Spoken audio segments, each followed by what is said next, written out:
నిన్ను నేను చేసుకోలేను మయూరి, కాబట్టి కాళ్ళు చేతులు ఉన్న వాళ్ళని చేసుకుంటాను, నువ్వు కాలిపోయిన దాన్ని నేనేం చేసుకుంటాను అని చెప్పేసి హైరో గారు చెప్తారండి. ఇంటికి వెళ్ళిపోతుంది మయూరి. బాధపడుతూ ఇంటికి వెళ్ళిపోయిన తర్వాత ఇంటి దగ్గర సవితల్లి ఒక సంబంధం చూస్తుందండి. అతను రెండో పెళ్ళివాడండి. అతనికి ఇచ్చి చేద్దాం అనుకుంటుంది. సుధా చాలా బాధపడిపోయి మయూరి అంతే వాళ్ళ ఇంట్లో పనిచేసే ఒక పని అతను ముసలతను అండి, అప్పలరాజు అని. అప్పలరాజు, నేను ఇలా బయటికి వెళ్ళి ఏదైనా జాబ్ చేసుకుంటాను, నేను ఈ పెళ్లి చేసుకోను అని చెప్పుద్దండి. చెప్తే నువ్వు వస్తావా నాతో పాటు అంటే వస్తానమ్మా అని తీసుకెళ్తాడండి. బయటికి వెళ్ళాక వాళ్ళ స్నేహితురాల దగ్గరికి వెళ్తారు. స్నేహితురాల దగ్గరికి వెళ్ళిన తర్వాత అక్కడ స్నేహితురాలు బాధపడిపోయి ఈ విషయం తెలిసి చాలా బాధపడిపోతుందండి.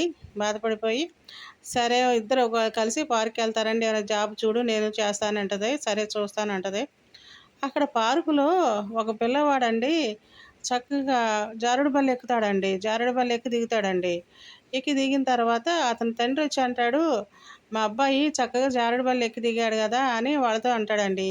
రెండు కాళ్ళు ఉన్నవాళ్ళు ఎక్కడం దిగడం ఆశ్చర్యం ఉందని అంటారు. కాదండి, మా అబ్బాయికి ఒక్క కాలే, ఇదిగో చూడండి నేను ఎక్కుతున్నాను చూడండి అని చెప్పేసి తను కూడా ఎక్కి చూపిస్తాడండి. మీరు కూడా రెండు కాళ్ళు ఉన్నాయి కదా అని అంటారు. లేదండి నాకు ఉన్నది ఒక్క కాలే అని చూపిస్తాడండి. అదేంటి మీరు కాలు కూడా వేయించుకున్నారు, ఆ కాలు ఎలా వస్తుంది ఏంటి అని అడుగుతారండి. ఇది జైపూర్ కాలమ్మా, జైపూర్లో కాళ్ళు లేని వాళ్ళకి ఇలా కాలు తయారు చేసి పెడతారు, మీరు కూడా వేయించుకుంటారా కాలు అని ఆమెను పరిస్థితి చూసి అంటాడండి. తప్పకుండా వేయించుకుంటానండి, నాకు కాలు రావాలి, ఆ అడ్రస్ ఆ డాక్టర్ల అడ్రస్ అవి ఇవ్వండి అని చెప్పేసి సుధా స్నేహితురాలు ఇద్దరు కూడాను తీసుకుంటారండి. అక్కడి నుంచి జైపూర్ వెళ్తారండి. జైపూర్ వెళ్ళి చక్కగా అక్కడ కాలు పెట్టించుకుంటుందండి. ఎంతో బాధను అనుభవిస్తా ఆ కాలు పెట్టించుకుని ఆ కాలుతో ప్రాక్టీస్ చేసి ఎంతో పట్టుదలతో కృషితో మళ్ళీ తన నాట్య ప్రదర్శనలు ఇచ్చి ఆ నాట్య ప్రదర్శనలు ఇచ్చినప్పుడు ఆ హీరో మోసం చేశాడు కదండి, అతను చూస్తాడండి. డాన్సులు చూసి మళ్ళీ మయూరి దగ్గరికి వస్తాడండి. మీరు రావద్దు, నేను కాలు తెచ్చుకుని నేను ఎంతో పట్టుదలగా చేసుకున్నాను, మీరు నా వద్దకు రావద్దని చెప్పేసి చెప్పేస్తండి.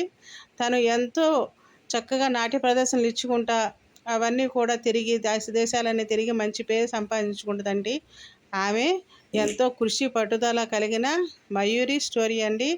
చాలా చాలా చాలా మంచి సినిమా అండి. తప్పకుండా అందరూ కూడా ఒకసారి చూడండి. ఆమె యొక్క పట్టుదలతో ఆమె కృషితో ఆమె జీవితాన్నే జయించిందండి. ప్లీజ్ సబ్స్క్రైబ్ అండి, ప్లీజ్ లైక్ చేయండి. ఓకేనండి, ఉంటానండి.